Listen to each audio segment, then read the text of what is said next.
Before we begin this Microsoft digital event, we would like to acknowledge the traditional custodians of the land on which we live and work throughout Australia, as well as the Aboriginal and Torres Strait Islander people viewing this event today. We pay our respects to elders both past, present and emerging, and recognise and celebrate their continuing connection to land, waters and community. Our reverence also extends to all First Nation and Indigenous peoples, as well as their ancestral lands. Hello and welcome to Microsoft Secure Australia and New Zealand. My name is Evan Williams and I'm the Director of the Microsoft Azure and Security Business Group here in Australia and New Zealand. My pronouns are he and him. I have brown hair, I'm wearing a dark blue jacket. I'm coming to you from the Microsoft office in Sydney and I'm delighted to have you join us today. As you know, artificial intelligence is transforming every industry and sector, creating new opportunities and challenges for organisations of every size. AI applications and data are valuable assets that would need to be protected from evolving cyber threats and malicious actors. But how can you ensure that your AI solutions are secure, compliant and trustworthy?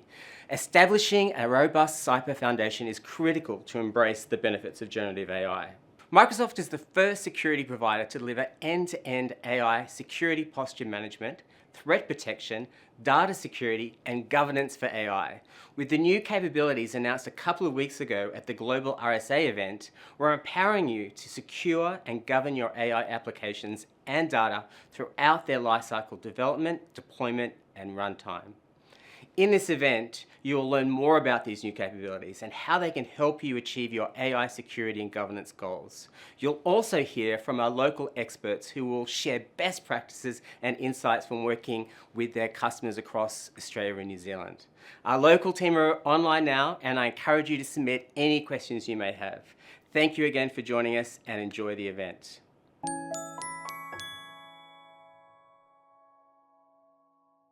Hello and welcome. My name is Advait Joshi, or as they call me in the USA, AJ. I work in AI and threat intelligence in Microsoft Security. I'm thrilled to be here today to discuss Microsoft's approach on security in the age of AI. We have lots to cover, so let's get started. First, the speed and scale of cyber attacks has become exponential. Just as an example, we are seeing 10x annual increase in password attacks. Add to it, we have a global shortage of 4 million security jobs. And we are seeing an increasing use of AI in these attacks. For example, how many of you know these threat actors? Microsoft recently collaborated with OpenAI to share new threat intelligence, which identified state-affiliated groups leveraging AI and LLMs to aid and augment their cyber operations. The activities we are observing include things like prompt injections, attempted misuse of LLMs, and frauds. We are also seeing generative AI models being used for malware generation, for phishing and social engineering, to create forged data, audio, video using deepfake impersonation. In short, the odds are stacked against the defenders. To protect against these evolving threats, you need to build a solid foundation based on zero trust, a model which effectively adapts to the complexity of the modern environment, embraces the mobile workforce, and protects people, devices, apps, and data wherever they are located. Zero trust strategy is based on three security principles. First, verify explicitly. Always authenticate and authorize based on all available data points, including user identity, location, device health, service, or workload, data classification, and anomalies. Use least privileged access is the second one. Limit user access with just-in-time and just enough access, risk-based adaptive policies, and data protection to protect both data and productivity. And lastly, assume breach. Minimize the blast radius for breaches and prevent lateral movement by segmenting access by network, user, devices, and application awareness. Now, we enable organizations to digitally transform their security with zero trust controls, which are built into our solutions. So let's take a look at how Microsoft's approach can tilt the balance in the favor of defenders in this age of AI. Now, regardless of provider, you should really be looking for solutions across these four core areas that you see on this slide. Number one, large scale data and threat intelligence, leveraging that. Second, complete end-to-end protection, not think of protection and security in silos, but thinking of it as a whole and thinking of it as a risk from end-to-end scenarios. Third, with Microsoft's approach, our industry-leading responsible AI. And fourth, the tools that you need to secure and govern the use of AI in your environment. Our security products were built from the need to secure ourselves as one of the largest security and software providers in the world. And we now get to share this knowledge and our advanced tool set with over 1 million customers. Our advantage as a security company is we bring these four things together at scale, and in a way, no one else can. So let's start with our threat intelligence. Signals matter because you cannot protect what you cannot see. The large-scale data advantage is what Microsoft brings to the table. Microsoft has the insight of 78 trillion signals to know exactly what the attackers are doing and to empower you to protect yourself against these attacks.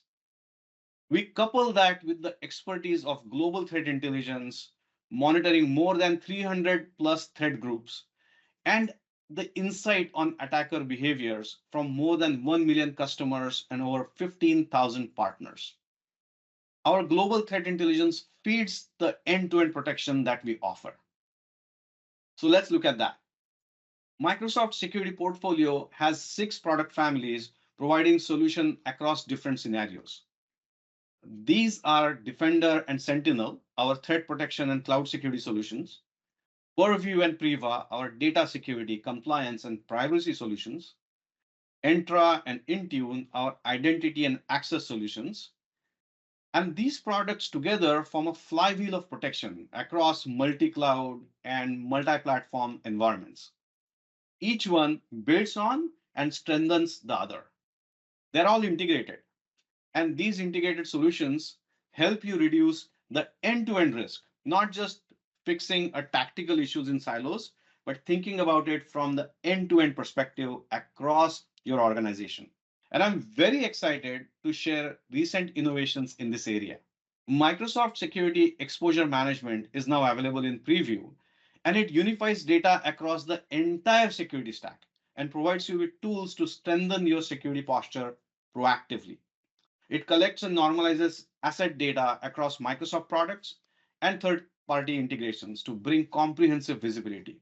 Then it maps out assets and relationships in a graph to help you understand and reduce end-to-end risk in your environment. Next, let's see how Gen AI can be used to build on the end-to-end protection to empower our security teams. We are leading the industry in end-to-end protection, but with generative AI, we can take our portfolio to a whole new level, one that will tip the scales in the favor of the defender. Copilot for Security represents a paradigm shift in our industry. We can now harness everything we see and everything we own with AI expertise that transcends the knowledge any one individual can amass. Microsoft Copilot for Security is the world's first generative AI security product that empowers security and IT teams to protect at the speed and scale of AI.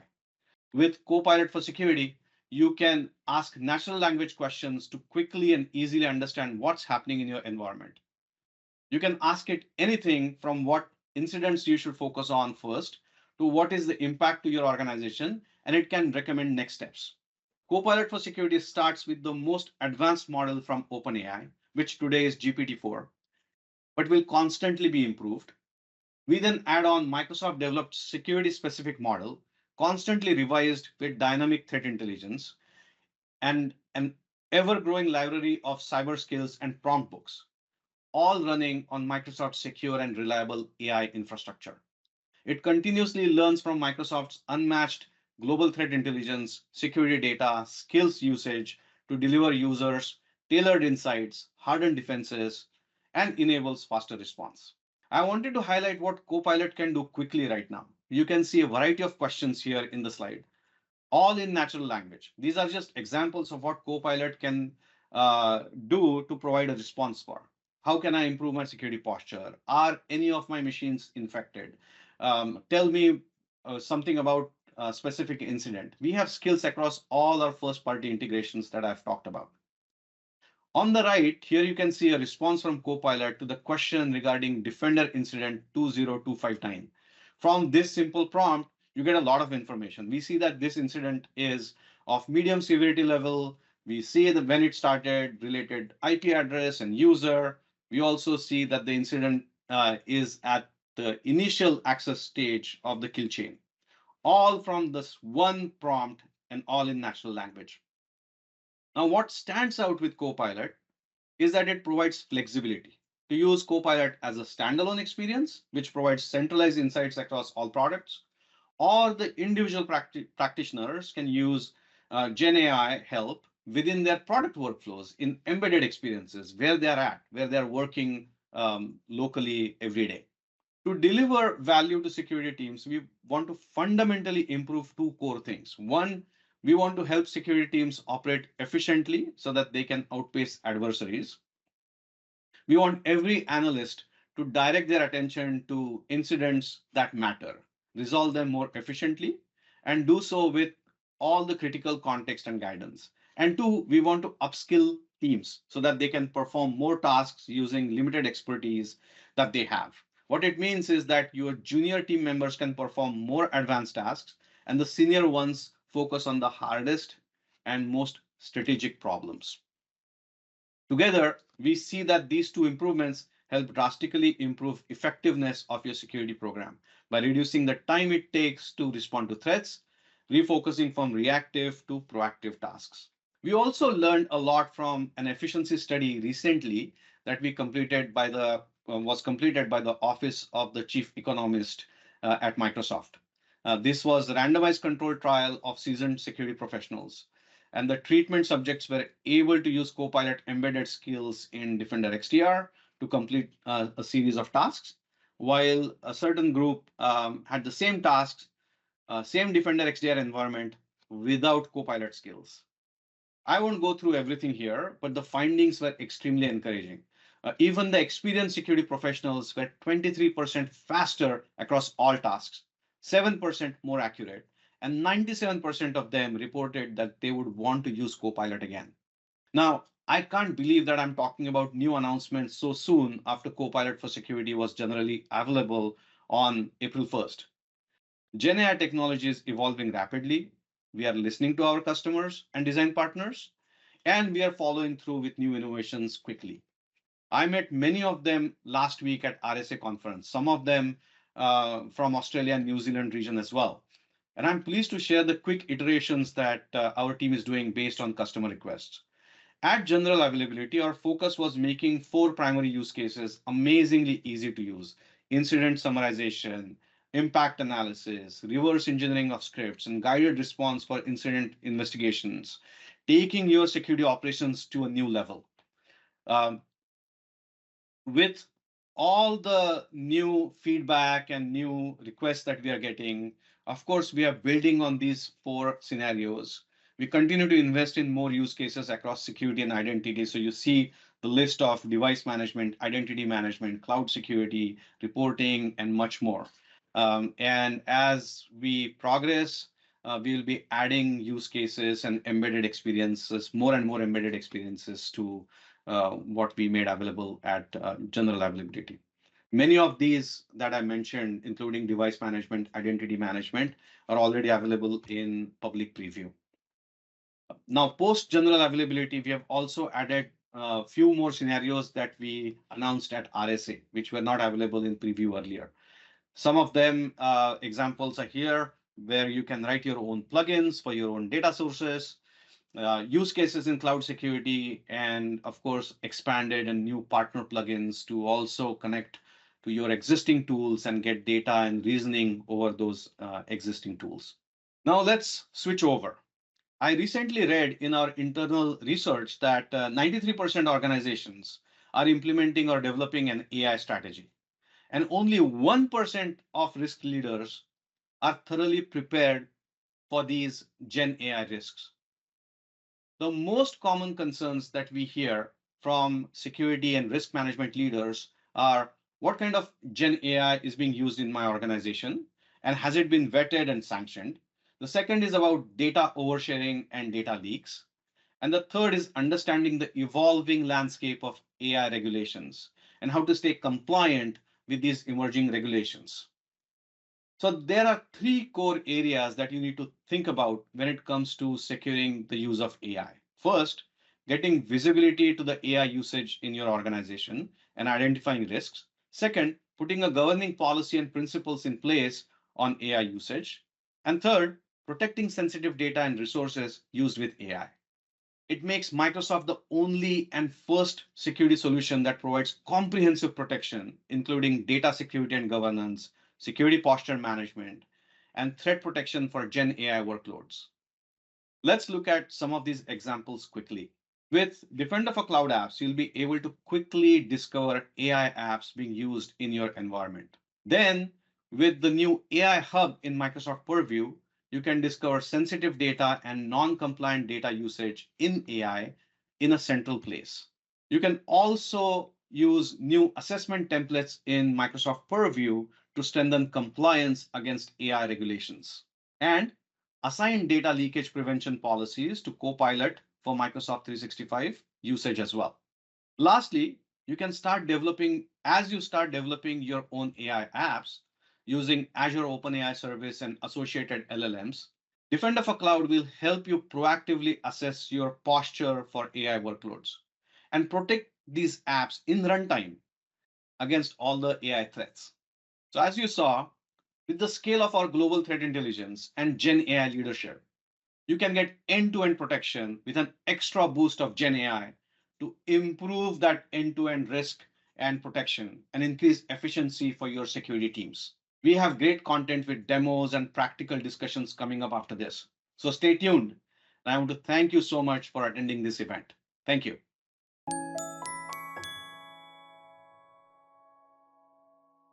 Hi, I'm Kim Valdez. My pronouns are she and her, and I'm a modern work technical specialist at Microsoft. I have dark brown hair and wearing glasses and a white shirt today. I'm coming to you from my home office in Sydney. Today, I'll be taking you through a bit of a recap of Copilot for M365, some security and data governance concerns and challenges, and core controls you can enable to address these. But before we do that, let's have a quick recap. A year ago, 600 companies worldwide participated in the Early Access program. It was released to general availability in November, and January this year was when it was expanded to all business sizes without the minimum license restriction. We've conducted studies with the Early Access program users, and the reports show that they have saved several hours processing emails, searching for information, and creating new documents. Today, we have the following customers in Australia and New Zealand who attest in the time saving and productivity gains Copilot has provided them. Just recently, the Work Trend Index 2024 was published. We surveyed 31,000 people across 31 countries to analyze how this impacts labor hiring trends and productivity patterns worldwide. In Australia, 84% of knowledge workers are already using AI at work, far more than the global average in markets like Europe, which has 65%, and North America, which has 66%. Despite the success of Copilot for many organizations so far, there are still some concerns. Quite commonly, companies face these security and compliance challenges early on the journey. Some of the concerns are data oversharing, data leakage, and non-compliance usage. This is where Microsoft security tools can assist to mitigate the risks. But before we discuss those, let's look at the architecture and how Copilot natively respects the permissions of your users. There are three main components that make up this architecture. Microsoft 365 apps, where the prompts originate. At the moment, Copilot is present in Copilot Chat, Word, Outlook, Teams, PowerPoint, Excel, OneNote, Loop, Whiteboard, and Forms. Microsoft Graph is the second component, which pertains to the content and the context of your emails, your files, meetings, chats, and calendar. And then we have the large language model, which resides within an Azure OpenAI instance within the Microsoft 365 service boundary. Copilot is the orchestrator. Step 2 in this process is called grounding. When a prompt is received from the user, Copilot first checks the user's permissions. This ensures that Copilot would only ever use references that the person has access to. And this is the step that requires access permissions review. Step 3 is where Copilot passes the prompt to the LLM. The LLM resides within Azure OpenAI and is maintained by Microsoft, all within the M365 service boundary. Once the LLM responds back to Copilot in step 4, the prompt is cleared from the LLM side. It does not retain history of prompts. Some customers have questions about how semantic indexing at Microsoft Graph works. Let's have a look at that. So semantic index is the first thing that gets applied in a tenancy when Copilot is enabled. It applies not only to Copilot licensed users, but for everyone. The semantic index allows Copilot to understand the relationship between different words and phrases specific to your organization. It empowers the search by creating billions of vectors and returns the most related results in tens of milliseconds. This means you can phrase questions and commands by concept using natural language instead of specific keywords. It helps users overcome challenges in finding answers within the overwhelming amounts of data in their organization. This also means data is easier to find. Copilot does respect the permissions currently allowed to the users and thus will not surface anything that a person does not have access to. Let's see how that works. In this example, we have two personas, Mario and Violet. Mario works directly for Violet and are part of the same team in Contoso. Violet creates a purchase agreement document and marks it as highly confidential. Because Violet has access to this document, she can search it from SharePoint and navigate to the folder location. Mario, on the other hand, although he's a member of the project, does not have explicit permission to this file. He cannot search it. Even if he tries to navigate to the location, he won't find that document. If he tries to use Copilot in Word to generate a summary of the file, because Copilot respects the permissions of the users, he won't be able to find it in Copilot for Word either. Violet, on the other hand, can find and summarize the document for Copilot because she has explicit access to this confidential file. You will also notice Copilot will automatically inherit the label being highly confidential when it generates the summary. In this example, automatic labeling from Purview was used. Gary will do a deep dive into Purview later on. Here's another example where Copilot is inheriting file permissions. I am using Copilot in Word and two files as references and asking Copilot to create an executive briefing combining the two. One of the files is marked confidential and another is not. The icon on top indicates that it has detected a sensitivity label in the references used. When the new document is generated, it automatically inherits the sensitivity label found from one of the files. While many of our customers already understand the benefits of using Microsoft Purview and SharePoint permissions, they are aware that the review and revision process involved requires time and planning. We are looking for ways to help customers deploy Copilot quickly and easily in their environment, and we believe Restricted SharePoint Search brings us closer to this objective. Restricted SharePoint Search is a setting available to global and SharePoint admins. It allows them to manage a curated list of sites that can participate in org-wide search and Copilot experiences. When enabled, it offers up to 100 sites to be allowed as part of the organization-wide searches. The allowed list can include a combination of site collections, hub, and communication sites. It still honors existing permissions on a site level. When this feature is enabled, user will see this prompt when using Copilot. Restricted SharePoint Search is currently in public preview and will be generally available by end of May. By default, this feature is disabled. It does not require additional licenses and is available to tenants with the Copilot for M365 SKU. The deployment guidance for Copilot consists of 5 main steps. Step 1, start with the optimization assessment, which is an online questionnaire that helps you understand your company's licensing status and data security posture. The result will determine if your company is ready for deployment or not yet. Step 2, If you are not ready to deploy Copilot right away, you can turn on restricted SharePoint search temporarily so you can allow people to start using Copilot while working in parallel to put their security guardrails in place. Step 3, deploy Copilot for M365. We have our fast track team able to assist you in deploying Copilot, and there are advanced deployment guides in M365 Admin Center for this as well. Step 4, once Copilot is rolled out, you can follow either the core path or the best-in-class path, depending on your licensing, to optimize your data security posture. The core path involves applying manual sensitivity labels and applying restrictions on a SharePoint site level.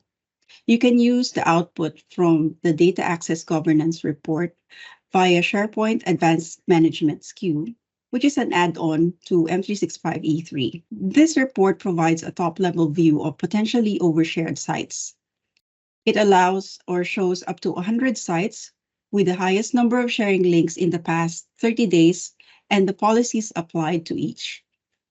The sites for high-value business content can also be highlighted since those often require more stringent policies and reviews. The best-in-class path allows automatically applying sensitivity labels and dynamic policies. The Data Access Governance report comes as a part of M365 E5 in this path and will not require an add-on. Gary will speak more about the M365 E5 features and purview in the next section. Step 5, after the data security issues are remediated, you can turn off restricted SharePoint search to unlock the full value of Copilot and enable it to access all the relevant SharePoint sites. I will now hand it over to Gary for the best-in-class path, specifically for M365 E5 and Purview. Thank you.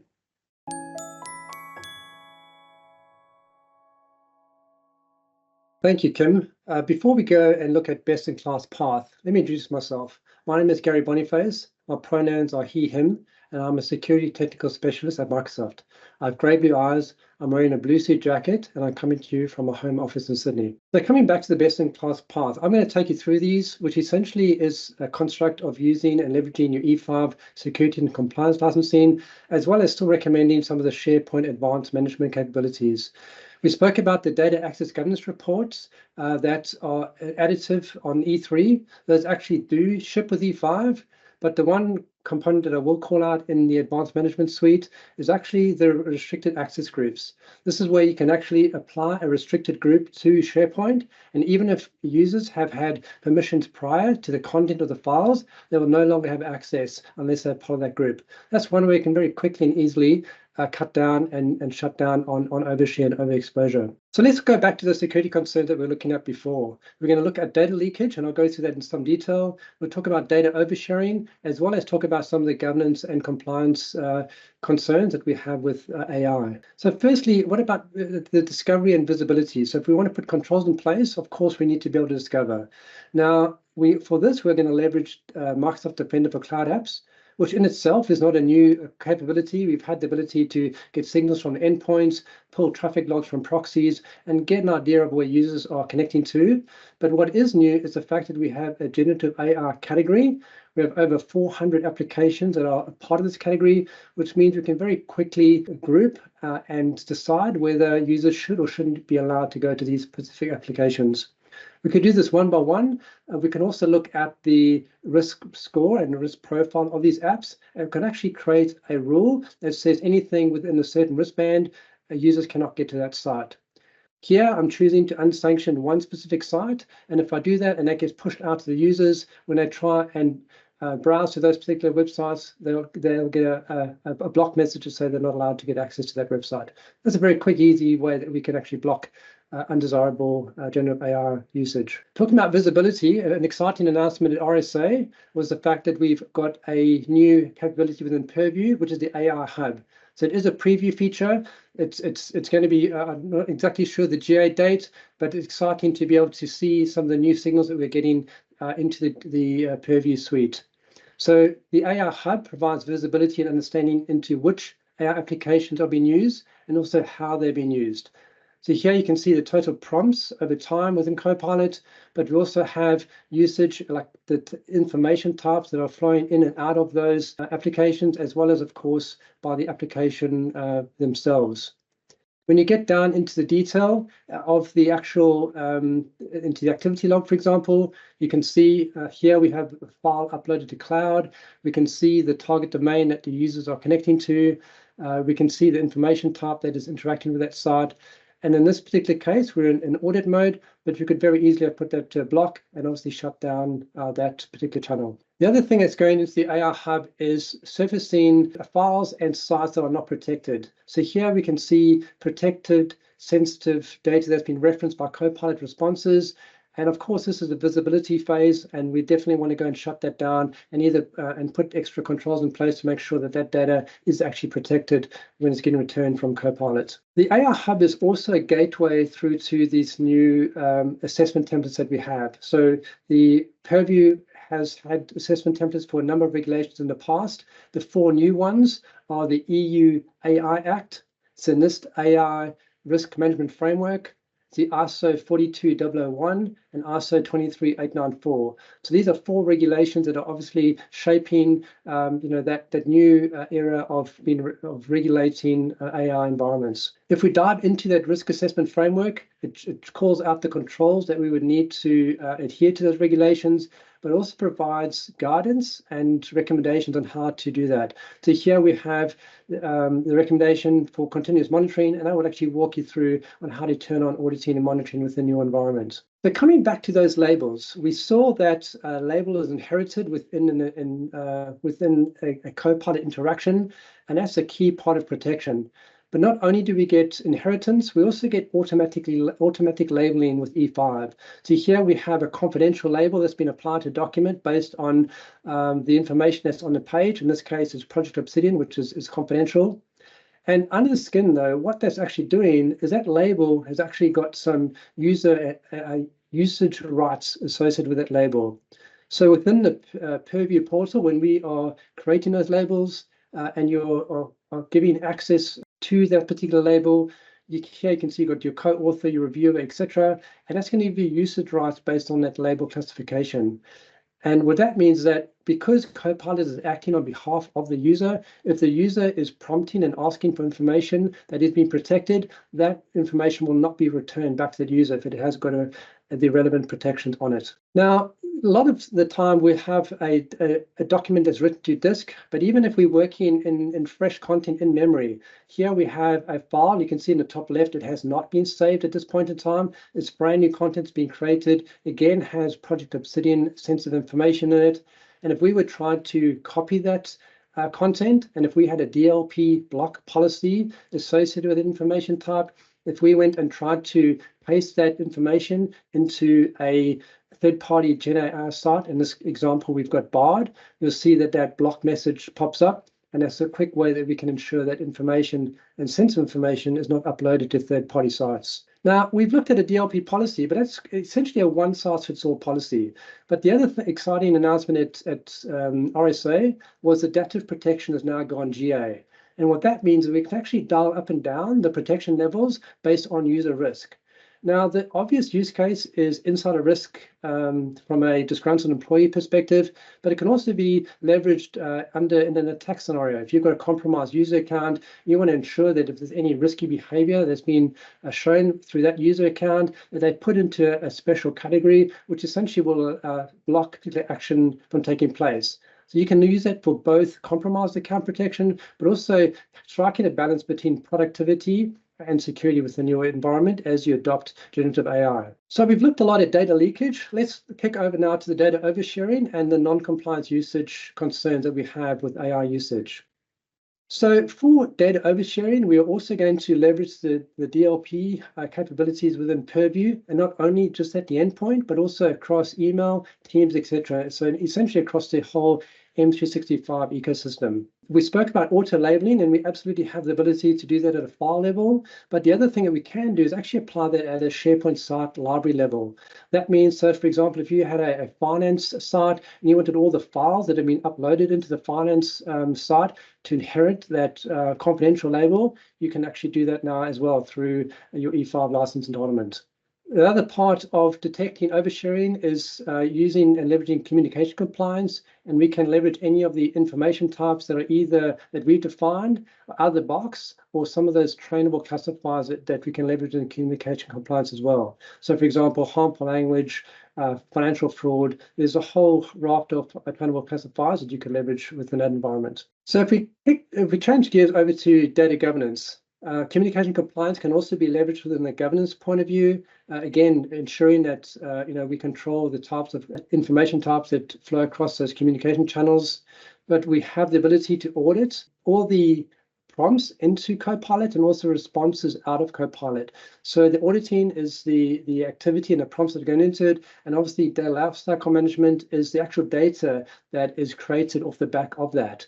So both from an auditing and a DLM perspective, we have visibility across that communication channel.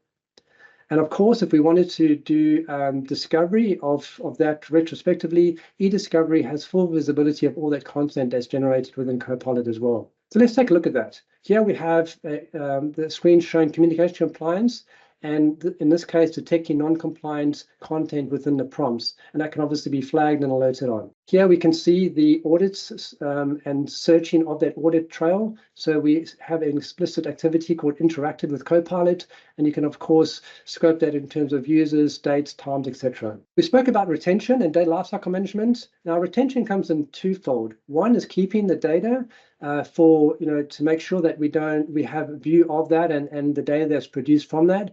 But the other one is applying retention labels to actually cull or purge stale and old data.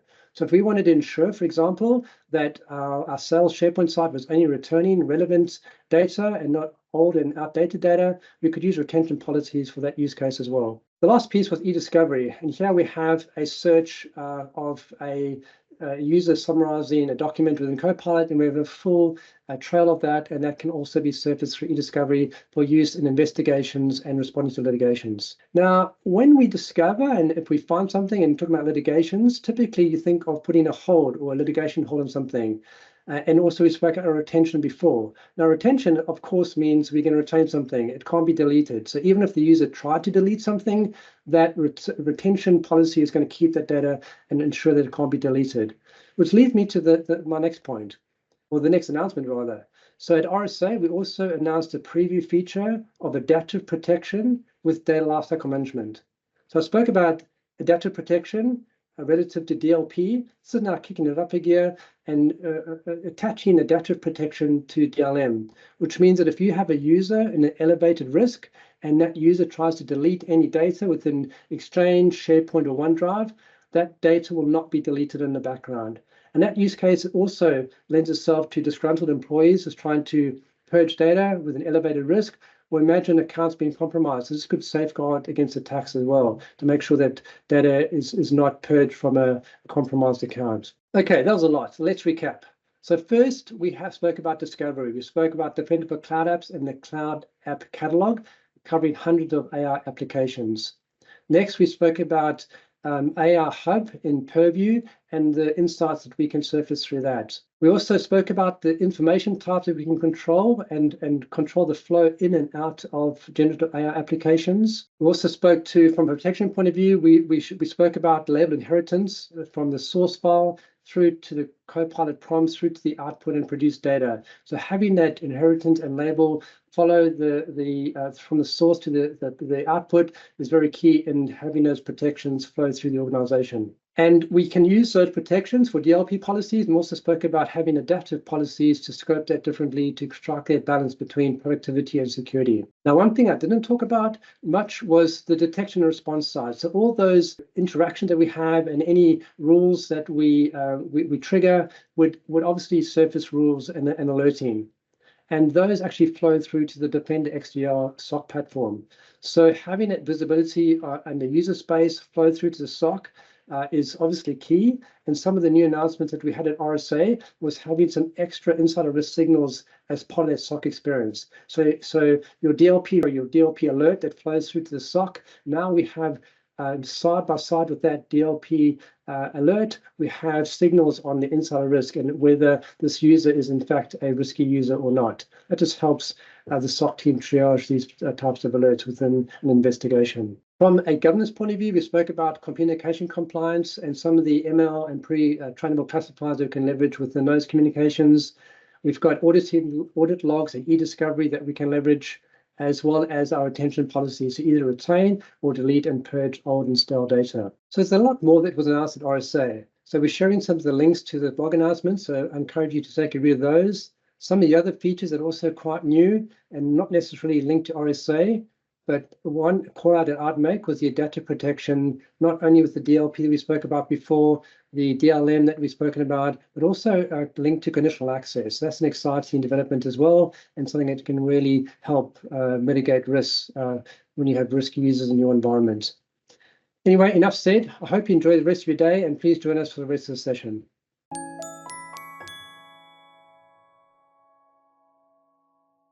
Hi everyone, thanks for joining. My name's Jay Doyle. I'm a security specialist in the Global Black Belt team at Microsoft.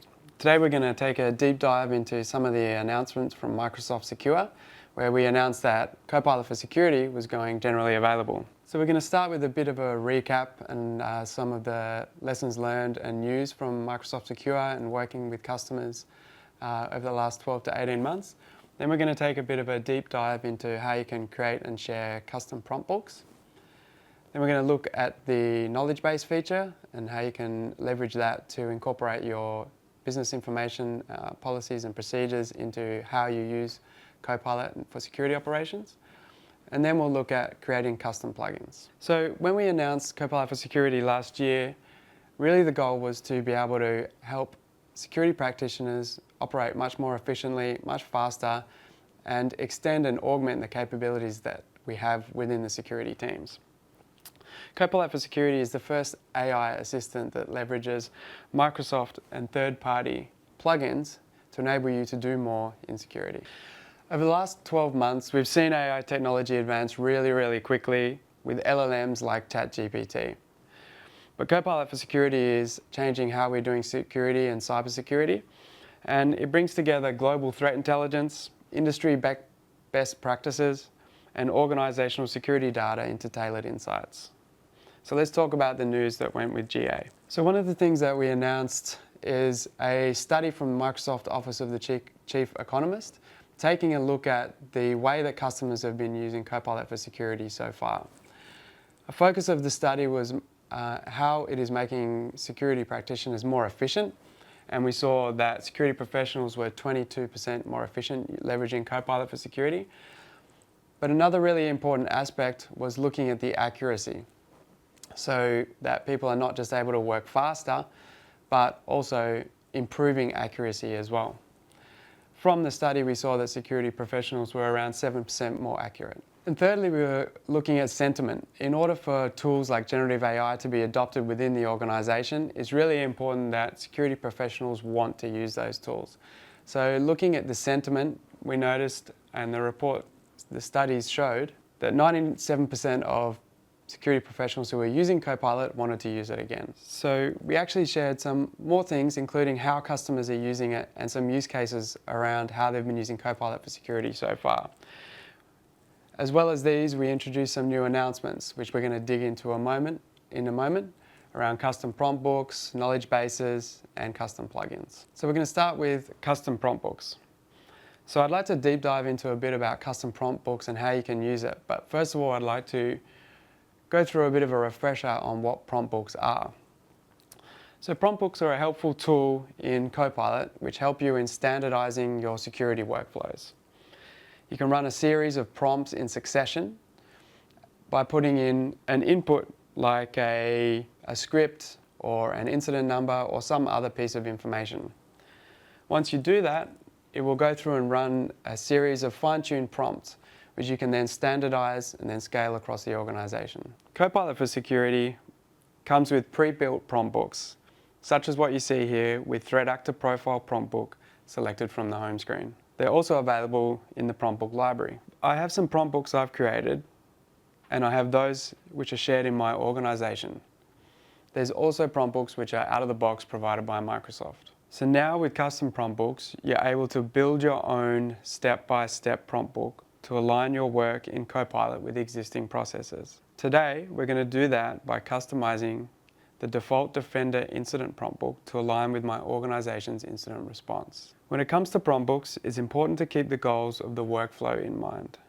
For this prompt book, I want to ensure it encapsulates the critical processes, while providing flexibility for various teams to achieve different outcomes. Prompt books can cater to specific sources, skills, or outputs based on the incorporation of inputs through the workflow. To begin the customization, I'll start with modifying the identifying details of the prompt book with the name, tags, and description. These are used to help my colleagues locate and run the right prompt book for the workflow at hand. In the first prompt, the input supplied is the Defender Incident ID, which is what kicks off the workflow in the prompt book.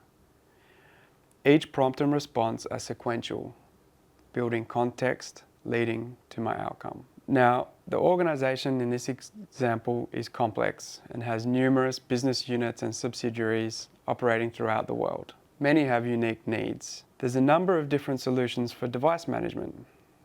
So what I'm going to do is edit the fifth prompt to allow specification of an MDM solution. Similarly, in the next prompt, I'll provide that same input to maintain workflow alignment. With that set, I'll focus on the prompt that will define the outcome. When writing a report in Copilot, prompt details determine the final form of the report.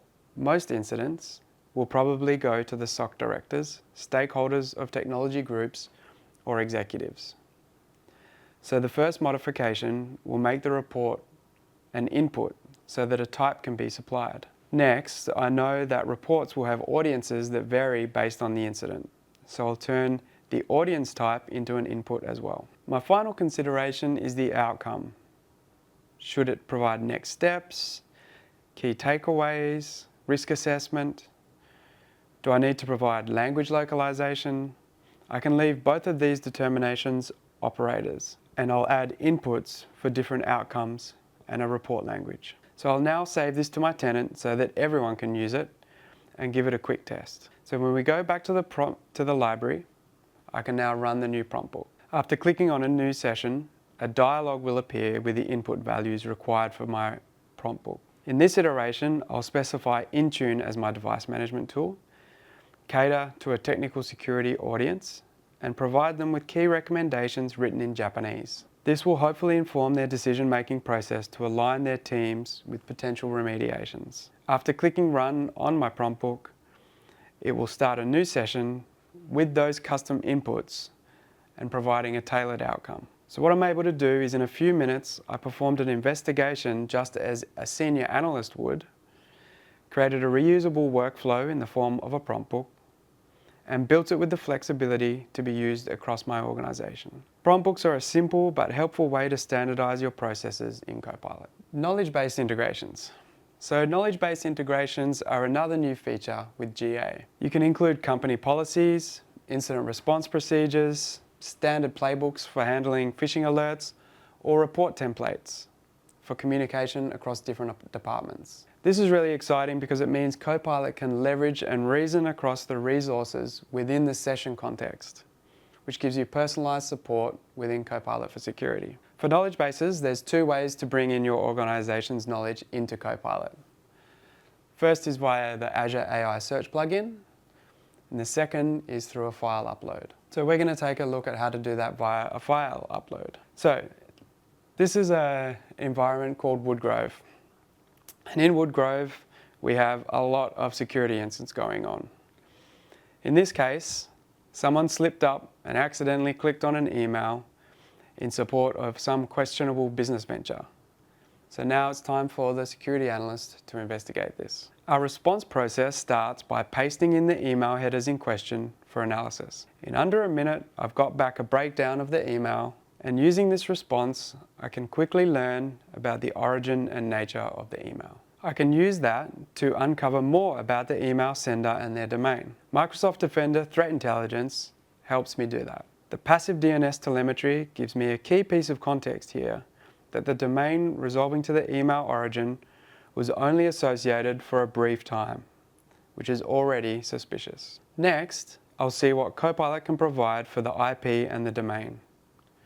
Sure enough, it's tied to a threat actor, Ruby Sleet. I could confirm the source data in MDTI, Defender Threat Intelligence, but I already have enough information to understand the phishing threat that is present. So I'll turn my attention to the takedown process by determining the registrant behind the registration for that suspicious domain. I can uncover that by asking about the registrar behind the domain. Next, I'll ask for a contact for the registrant so I know where to send my takedown notice. So now, typically, to incorporate my company's takedown template, I need to find the proper template and insert values from my investigation before sending. At Woodgrove, we use Azure AI Search to index and query our corporate content like policies and incident response templates. While it's not difficult, this certainly can be time-consuming to do on my own. So to expedite it, I'm going to ask Copilot to search with Azure AI Search to locate my template. This will look across my organization's AI search index for the information relevant to my prompt. Once located, the matching document helps compose my email while Copilot inserts the key values needed for the takedown process. Within a few more seconds, Copilot has provided a finished email which I can now export to send. Now, as I mentioned, knowledge bases can cover your company policies, standard playbooks, or in this case, a communication template used for takedown processes. By incorporating these resources, Copilot gains insights into your organization's unique operations, which gives you personalized assistance aligned with your unique processes and procedures. Maybe you don't use Azure AI Search. This is fine. Knowledge bases, we can also upload files in their existing format. For file uploads, it works similar to Azure AI Search, only instead of an index, individual uploads are scoped either to the tenant or to the user, meaning the owner can determine if users can upload their own file or not. If they've been granted permission to do that, users can then upload individual files for their use. When uploading files, there are certain limitations on the size, the total capacity for each user, and the number of concurrent files that can be uploaded. All of this information is available on MS Learn documentation. So after the upload, the file is now available for Copilot to use. But just note that unlike other sources, like plugins, the orchestrator will not proactively reason over files as context for skill evaluation and responses. In this case, instead, when you're wanting to use a file in a response, you'll need to mention uploaded files or the file name for Copilot to incorporate it into the prompt response context. Knowledge bases are helpful in instances where you might want to ask Copilot if the device in an incident is compliant with the corporate policy, and Copilot can directly reference these documents, which grounds the results against your organization's standards. So you won't need to modify the document. It's seamlessly integrated, and it handles unstructured text and doesn't require any preparation or data normalization. So we've been through custom prompt books and knowledge bases. Now we're going to look at integrations, which we call sources in Copilot for Security. These are really important to getting the most from Copilot, but you might find that your integration or tool doesn't come natively with Copilot for Security or is not already available. So in that case, what can you do? So, as I said before, Copilot's ability to reason over your sources is really critical to success with Copilot for Security. However, many organizations have fragmented security stacks with many, if not dozens of different security tools that they use within their organization. Plugins, another type of source, are the way that we bring together insights into Copilot for Security. There are 3 different types of custom plugins available which you can create: API plugins, KQL plugins, and GPT plugins. And we're going to take a look at an example and how you can use each of these. Starting with API plugins.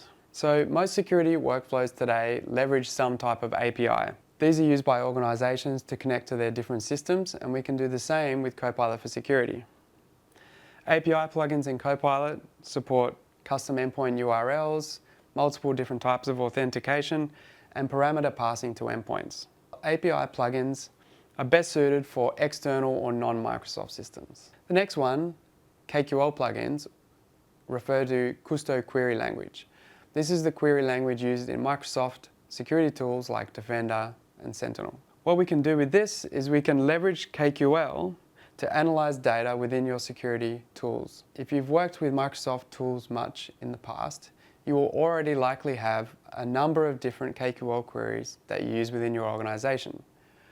We can leverage those to create a plugin, and then security teams can use natural language to interact with them and run those queries against your data sets. Then finally, we have GPT plugins, which are a little different and less common. GPT plugins are a bit of a new concept. They don't connect to any external systems, but they help provide a specific type of understanding to the LLM, which you can then use in Copilot for Security. Skills composed using GPT plugins are great for processing documents, unstructured data sets, and data analysis to provide new meaning for Copilot to use. So now we're going to take a look at how you could potentially use GPT plugins. Consider this scenario. As a good security practitioner, you like to protect readers of your work from accidentally clicking on any type of malicious indicators. Today you do this manually through a process known as defanging, which takes IPs and URLs and renders them safe or inert. Through a GPT plugin, you can introduce the definition for how your organization likes to defang URLs. This way, anytime you ask Copilot to defang an IP or URL, it knows precisely the way to format the indicator for you. The next one, we're going to take a look at API plugins. So we've taken a look at how you can use a GPT plugin. So let's look at a custom API plugin that we'd like to build. In this case, my organization works with multiple different threat intelligence sources. So I need to add capability for Alien Vault to support our normal due diligence workflows. We interact with Alien Vault through its API, which I'll connect with a custom plugin. API plugins come in two parts. One is the plugin schema, which can either work with OpenAI's plugin manifest or Copilot's specification. We're going to use Copilot's since it has a little bit more capability. The schema will define the way to connect to the API, whether it requires authentication, and if so, what's the authentication type. It also provides a link to the settings file, which defines API interactions. In the settings file, I provide a definition for the title and description and define individual skills in the same way. This helps Copilot with the selection for prompt response. Skills can be aligned against different parts of the API, providing flexibility to send specific values and assemble the results uniquely back to the user. Now, let's work with our custom plugin that I've already set up. I've actually already uploaded it, so I'm going to quickly enable it to make it available for Copilot's use within my session. With the plugin ready, I'll confirm the skills I created are now available as suggested prompts, which I can check in the prompt bar. I'll start with the prompt, what does Alien Vault know about this IP address? The results give me a good readout of the available threat intelligence. Then I'll use another skill to expand against malware associated with the IP. And then finally, I'm going to take one last step by using a third skill to return information against the first malware hash. If I wanted to, I could now augment any of this information with other sources in Copilot to complete my workflow. We have covered so much today, from recapping the time savings analysts are seeing with Copilot for Security, to walking through some of the new features and capabilities that have become available since general availability. There's a lot of opportunities for customers to customize and leverage Copilot for Security within their organization to help improve their security operations and security practices to help them become more efficient, more effective, and extend their team's capabilities. I hope that you've learned a few things about how to leverage Copilot for Security and some of the new features, capabilities, and innovations that have been announced since general availability. We truly believe that Copilot for Security will be revolutionary as a generative AI solution within cybersecurity. We will continue to innovate and invest in this technology, and if you'd like to learn more, You can check out aka.ms/copilot for security for all of the latest information. Thank you for joining. Thank you for your time.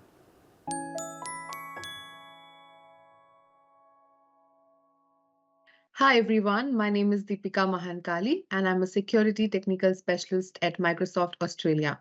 I have brown eyes, black hair, and I'm wearing a red dress. My preferred pronouns are she and her.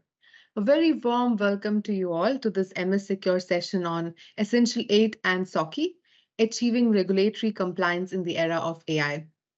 Regulatory compliance refers to the process of adhering to laws, rules, and guidelines set by government authorities or industry bodies. Achieving regulatory compliance, it's crucial for safeguarding sensitive data and maintaining trust with our customers as well as stakeholders. Talking specifically about Australia, the Australian government has taken significant steps to enhance cybersecurity and protects its citizens and businesses. Some of the initiatives include the 2023 to 2030 Australian Cybersecurity Strategy that was released in November 2023, and the Information Security Manual, which provides practical guidance for organizations to protect their systems and data from cyber threats. Now, as we dive further into this era of artificial intelligence, the aim is to balance the AI innovation with safety by aligning the cybersecurity regulations and the AI safeguards. So in this session today, we will be talking about two such regulations or guidelines aimed at improving the cybersecurity landscape within Australia and discuss some practical approaches on how to comply with them. And even if you're not based in Australia, and if you're not impacted by these regulations, we hope that the content we discuss today will help you lay some of the foundations to strengthen your cybersecurity posture of your organizations. Today, I'm also pleased to be joined by my colleague Reshmi Hariharan, who's a governance, risk, and compliance technical specialist at Microsoft Australia. In terms of the agenda, Reshmi will take you through an overview of the Critical Infrastructure Act, what it is, how it has evolved over the years, and what are the available resources. Then I will walk you through the Essential 8 cybersecurity framework, latest updates from the Australian Cybersecurity Centre in November 2023, and the resources we have from Microsoft to support you on your cybersecurity journey. Let me now pass on to Reshmi to kick us off with the first part of the agenda. Thank you, Deepika. Hey, everyone. Good day. I'm Reshmi Hariharan. I'm a technology specialist here at Microsoft covering data security and privacy. My pronouns are she, her. I have black hair, black eyes, and I'm wearing a black t-shirt with a cream check jacket. I'm joining to you from my home office in Sydney. In today's session, we would talk about the Security of Critical Infrastructure Act and some of the practical ways to comply. So some of the key takeaways from this session is going to understanding the evolution of the SOCI Act, getting started and leveraging some of your existing investments, and what are some of the tangible next steps. So when we look at this slide on the evolution of the SOCI Act itself, Australian government introduced the Security of Critical Infrastructure Act to protect Australia's critical infrastructure in 2018. And the objective was to make sure that Australians can continue to rely on essential services we all require. And in 2018, it only applied to 4 industries, namely electricity, gas, water, and the maritime port assets.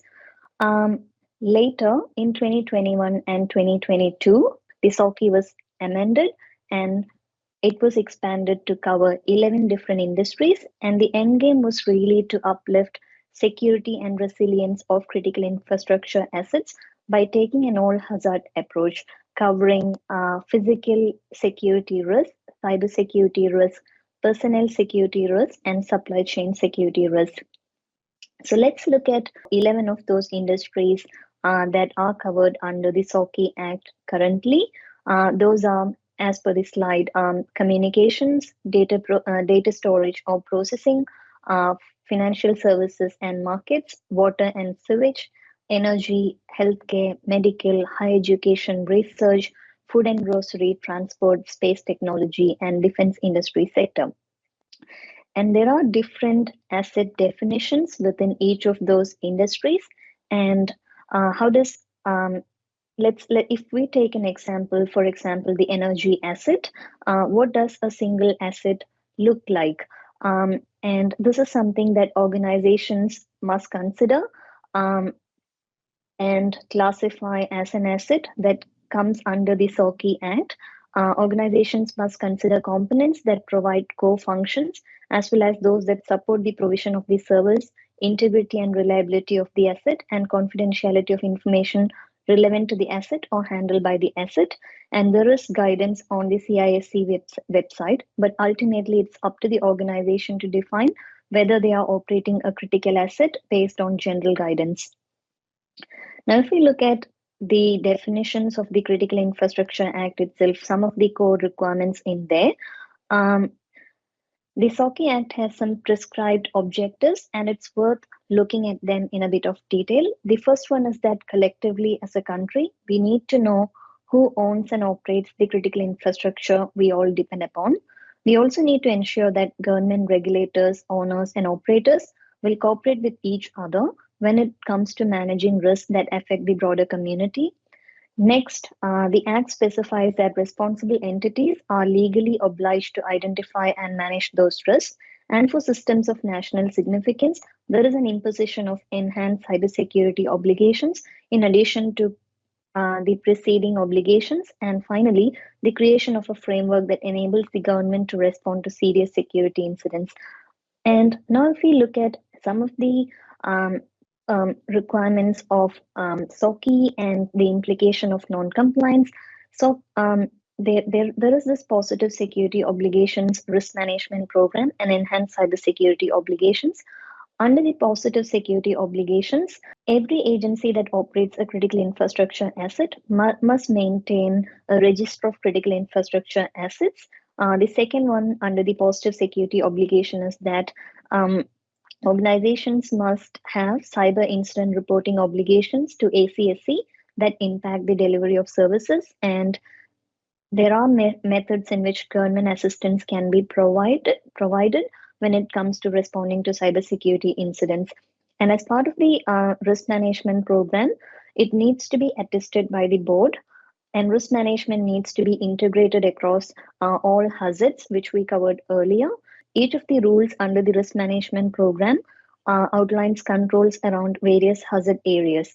Say, for example, Rule 1 requires complying with any cybersecurity maturity framework like ISO 27001, Essential 8, NIST, AES, CSF, and the Cybersecurity Capability Maturity Model. Rule 2 talks about managing ongoing suitability of critical personnel and managing insider risk. And Rule 3 talks about managing risk to ensure business continuity. And Rule 4 talks about physical and natural hazards management. And for systems of national significance, enhanced cybersecurity obligations would apply. And these are the crucial assets, and due to their interdependencies and connectedness, that is why the enhanced cybersecurity obligations would apply. And now, if we look at the critical risk management program itself, there are certain key dates to keep in mind. So on 17th February 2023, the rules commenced, and the imminent deadline that is approaching is 17th of August 2024, 18 months after the rules commenced. That is the last day for adopting a risk management program for all of those 11 industries. But as per the slide, all asset classes don't have to maintain a risk management program. Say, for example, under communications industry sector, certain asset classes need to comply or adopt risk management framework, and certain asset classes don't. Now, if we already touched upon what are some of the cybersecurity related frameworks that organizations need to adopt as part of their risk management program.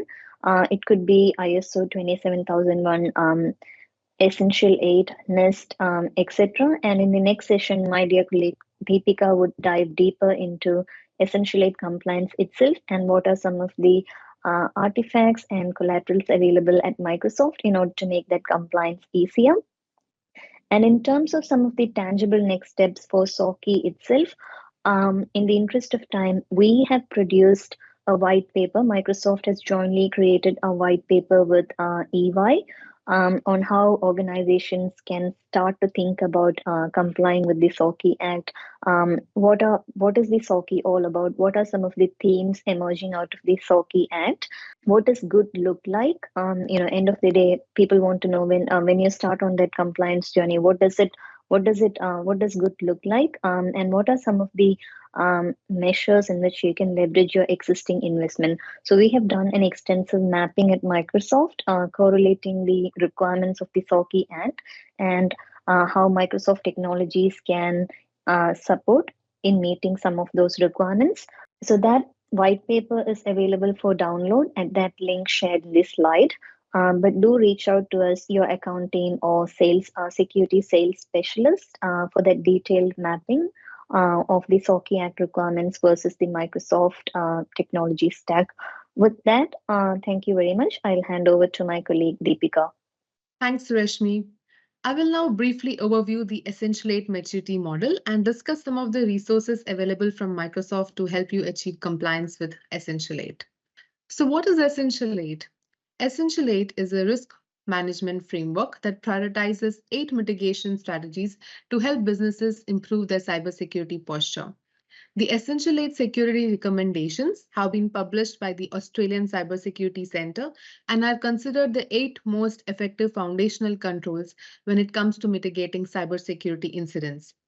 Since the creation, the purpose of the Essential 8 has continued to be a government baseline under the Information Security Manual or ISM to make it harder for adversaries to compromise systems, and it is regularly updated with the ISM as threats evolve. In 2017, the Essential 8 term was coined by the Australian Signals Directorate or ASD, and it was widely held that implementing the top 4 mitigation strategies, as they were termed at that time, will help to mitigate about 85% of the targeted intrusions. And if you could extend that to the full 8 that we have now in the Essential 8, you could mitigate over 95% of the potential intrusions.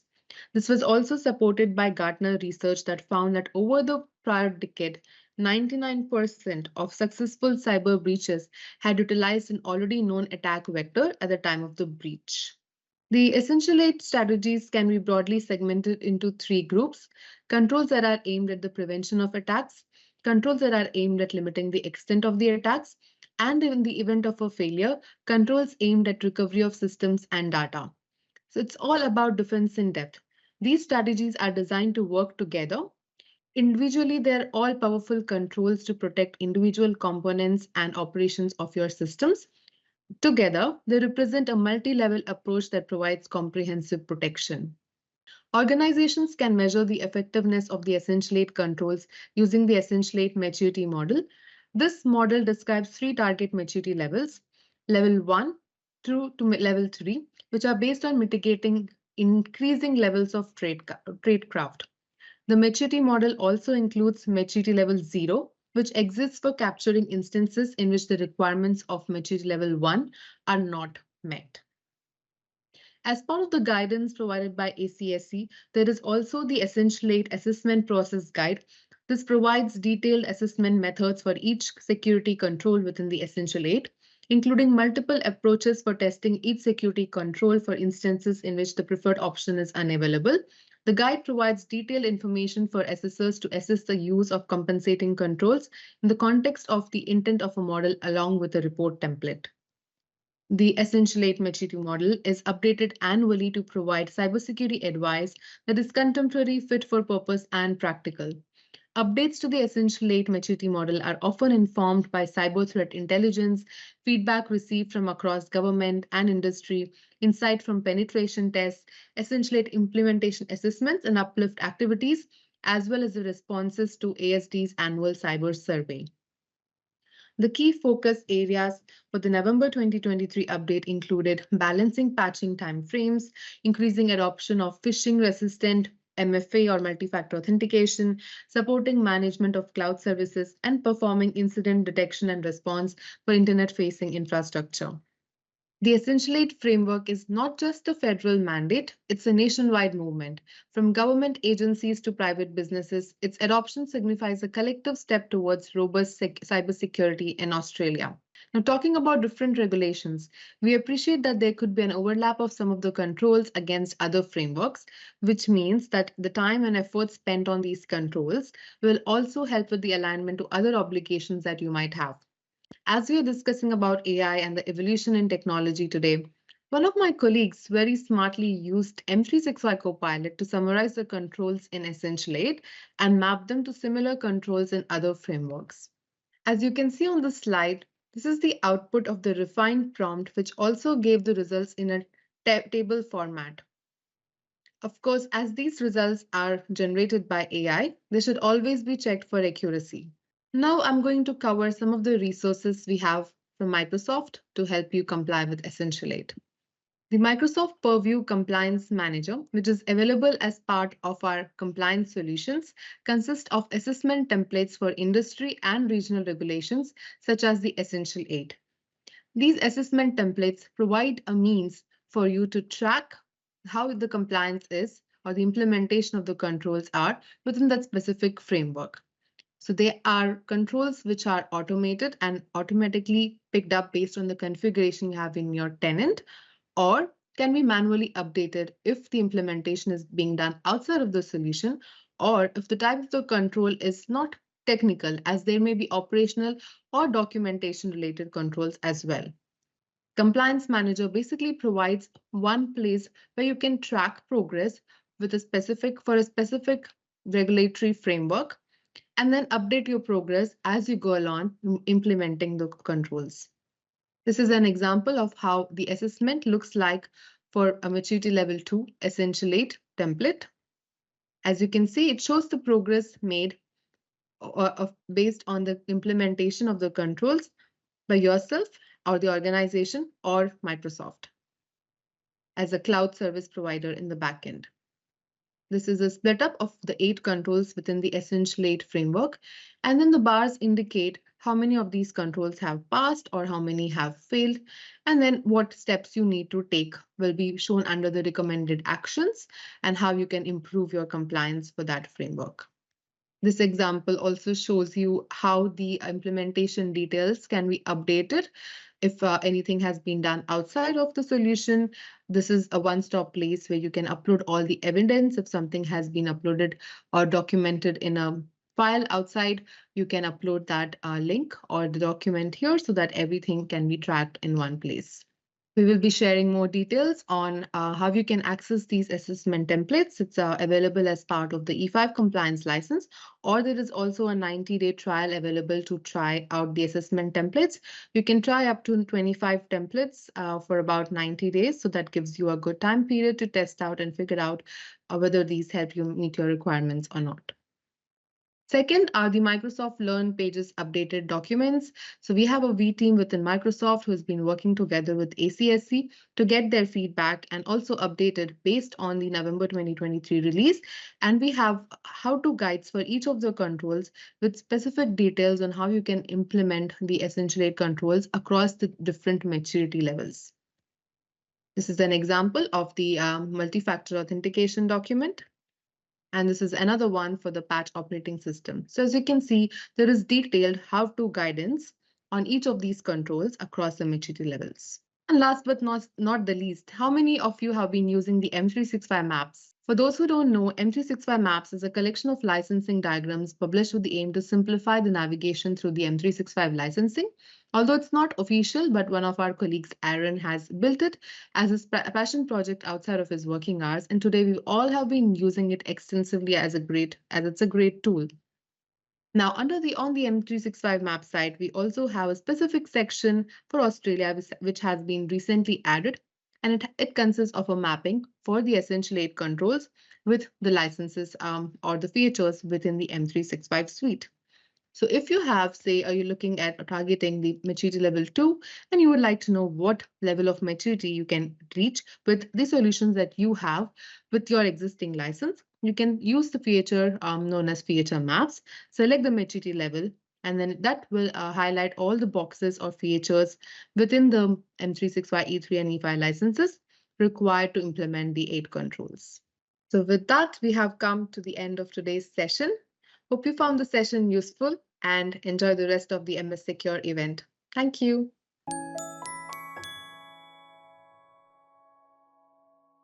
Hi, I'm Jimena Leria. I'm a security go-to-market manager at Microsoft ANZ.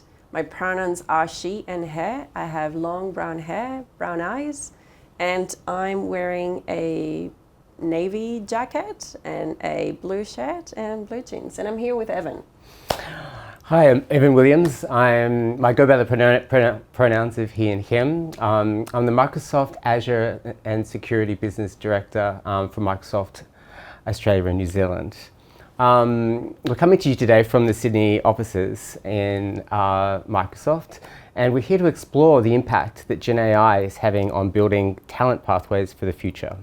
There's a lot of hype around what Gen AI is able to do, or like how it's going to impact people's lives and jobs and roles. And there are some, like, people's instinct is to jump into questions such as, is it going to take my job away? Are machines taking over? Like, can I trust it? And all of them are very valid questions to ponder. However, what I would like to discuss today is how we can shift that conversation and maybe look at it from a different angle. So there's 3 points that I would love to discuss today. So one of them being how this technology is changing traditional roles in organizations, how we are potentially moving from a task execution focus to more decision making, and then what it means from an accessibility and inclusion perspective.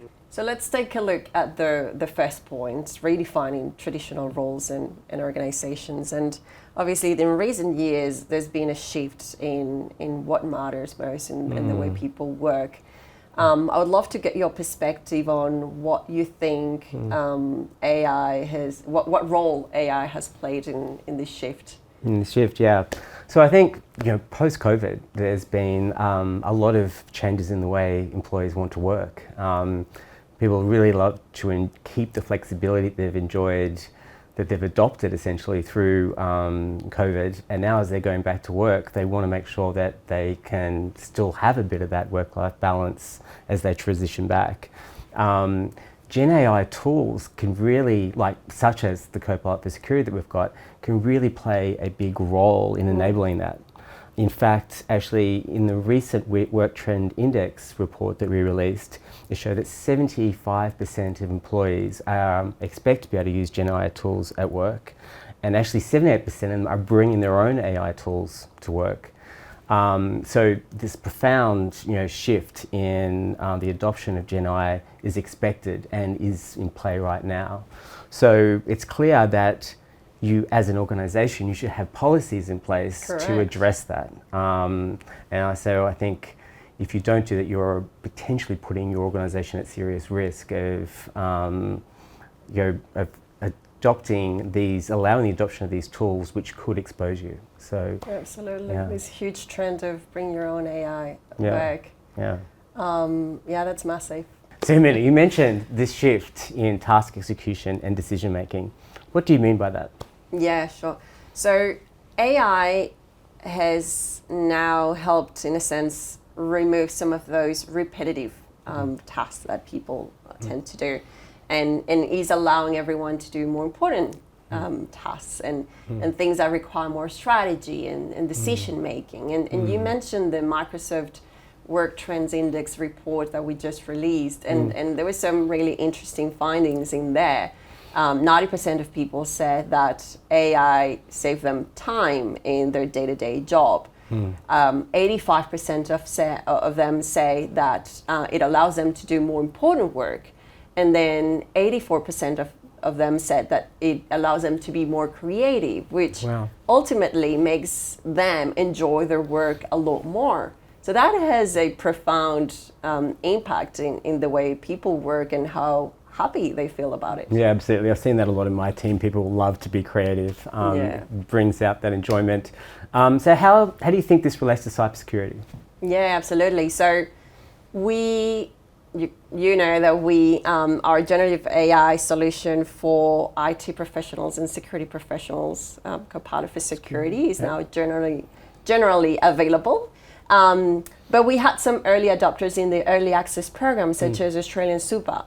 And there's a fabulous quote from them saying that for every 4 security professionals that they have in their team, they are adding, by using Copilot for Security, they're adding a 5th colleague. So that has an immediate impact in terms of bridging that gap that we see in talent in cybersecurity. And there's another element that I find fascinating, and it's the fact that Copilot for Security, one of the main benefits of it is really the ability to upskill teams, and which means that some junior analysts are now able to do more sophisticated tasks, and that were before left for your more senior, seasoned, experienced professionals. And so I cannot help but thinking what opportunity this is bringing from a diversity perspective. The fact that we are now allowing a more, let's say, the entry-level analysts to do more to accelerate that learning curve. What if we make that pool of entry-level talent a lot more diverse, and that we have a better representation from minorities in that pool of talent? Yeah, it's such a great point. I would say that one of the biggest hurdles that we've continued to see in the technology industry, but even more specifically in cybersecurity, is that people just don't have visibility to what's available. And there's this intimidation factor. Like people, just think, okay, it's technical. It's therefore I need to be really a tech-heavy user, or they feel like it's just the learning path is just too hard to get onto. So I would say that we really have an opportunity with these Gen AI tools like Copilot for Security to open up the visibility and inspire people to take this new career path. What do you 100%. think? And it's just to your point, it's also very important that it's not just making it easier for these new or minorities to enter in a role in cybersecurity. It's also all about retaining them. It's supporting them while as they start their jobs, making it easier for them to thrive at it and to really stay. Yeah, that's right. Yeah. So I'm totally aligned with you there, and I think one of the things that I've learned over time being in the technology industry is it's really important to have a diverse pool of talent. If you don't have a pool of talent that represents the market, even particularly just your customers, you're really limiting the creativity, your ability to connect with all the market opportunity as opposed to potentially that are just like you. You really do need to make sure you've got that diverse across the spectrum of all the different minority groups and genders, etc. So I think that I've really seen a connection of, if you get that in place, you, one, have really good employee satisfaction because people love that diversity. 100%. But two, you get the revenue growth and you get the business results. So I would say even today, this talent pool is even more important. Yeah, 100% agree with you. It's not just important, it's essential. And we know that threat actors do diversity very well. They're spread around the globe. They come from different backgrounds, they talk different languages, and they are targeting people across the entire globe. So I love to use as a good example our Microsoft Threat Analysis Center, which analyzes state-nation threats, and they see these threats coming from all around the world, using things like historical references and even imagery that it's relevant for their own culture in wherever they're coming from. And so they hire talent, we hire talent with that in mind. We hire talent that can speak a variety of languages, that comes from a variety of backgrounds, different ages, different points of view, because you really need defenders that can match that diversity that we see in threat actors. And that is so important. I mean, I think diversity is important across the, across all different roles and industry, but you see a clear impact in it, in our ability to respond to some of these. It's almost like we need to be able to replicate what's going through their mind, their mindset as defenders. 100%. And they're using the technology. They're using AI to become a lot more efficient. So we have to do the same. So we need the diversity and we need the tools. Absolutely. So I mean, certainly there's a big untapped pool of diverse talent out there. How do you think that we could leverage this moment of time with the emergence of Gen AI to attract that talent, to enable that talent into the industry? Yeah, a great example of that is how we're able to support neurodiverse talent, and people with neurological conditions have a very unique set of skills, things like pattern recognition, attention to detail, and thinking outside of the box. And I think that using these AI tools to support them is opening them so many opportunities and so many doors to do things that in the past have been harder for them to do. From an accessibility perspective, there's also a huge impact. And I was talking to Kenny Singh, our good friend Kenny Singh, who leads a lot of what we do from an accessibility perspective globally. And we're talking about how AI is making things like assistive technology a lot smarter.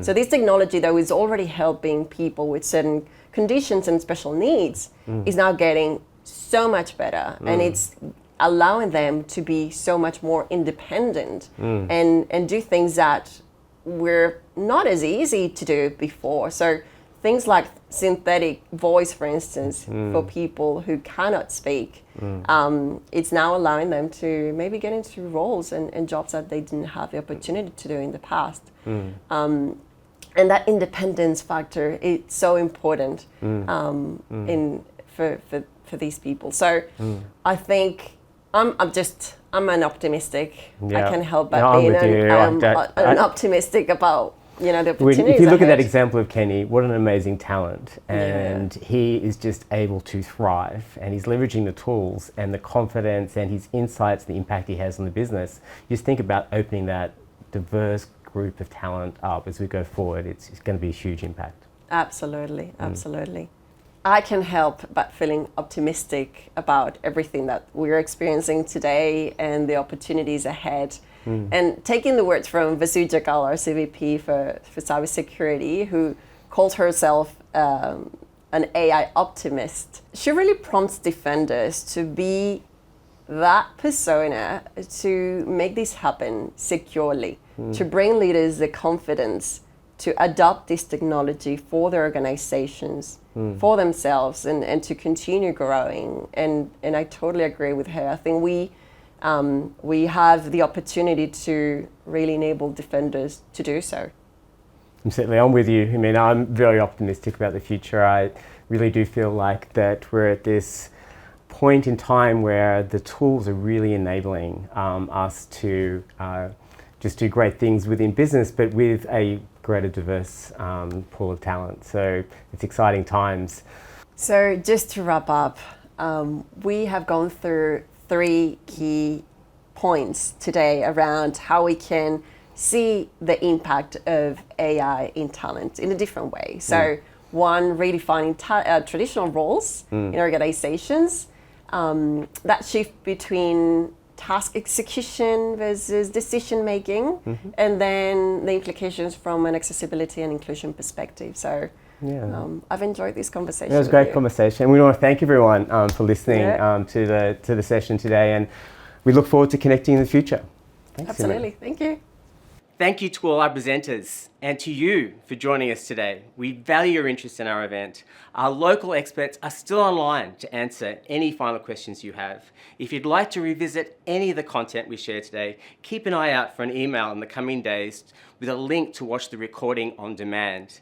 Thank you again for joining us and enjoy the rest of your day. We hope you enjoyed this digital event. We have specialists on standby to answer your questions for a short while.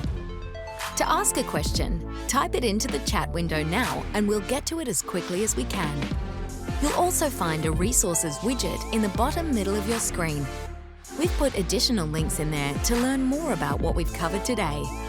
Lastly, tell us how you found this experience through the survey widget. If you're not staying for the Q&A, thank you for attending and we hope to see you again soon.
We hope you enjoyed this digital event.